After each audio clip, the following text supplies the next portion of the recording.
Hello বন্ধুরা, তো দেখো আমি রেডি হয়ে গেছি। তো আমি অষ্টমীর অঞ্জলির ভিডিওটা তোমাদের সাথে শেয়ার করছি। তো দেখো অষ্টমীর দিন দুপুরবেলা আমি পুরো রেডি হয়ে গেছি। আমি যাব একটু অঞ্জলি দিতে, সেটাই তোমাদের সাথে শেয়ার করছি, দেখতে থাকো তোমরা। তো দেখো এখন আমি রাস্তায় আছি। কেমন রোদ উঠেছে দেখেছো? কতটাই রোদ ছিল অষ্টমীর দিন দুপুরবেলা, ভীষণই গরম লাগছিল। তো এখন আমরা বেরিয়ে গেছি অঞ্জলি দেব বলে। তো এখন অনেক জায়গাতেই অঞ্জলি হচ্ছে। গরমে ভীষণই কষ্ট হচ্ছিল, কারণ আমি যাচ্ছিলাম আমার বাড়িতে, ওখানে আমাদের পাড়ার পুজো হয়, ওখানেই অঞ্জলি দিই। প্রত্যেক বছর ওখানে দিই, তো এবছর ওখানেই চলে যাচ্ছি অঞ্জলি দেওয়ার জন্য।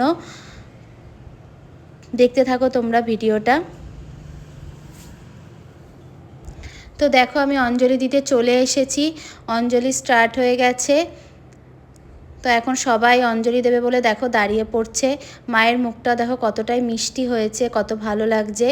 তো অনেকই ভিড় হয়েছিল। ভিডিওটা যদি ভালো লেগে থাকে অবশ্যই লাইক কমেন্ট শেয়ার করে দেবে।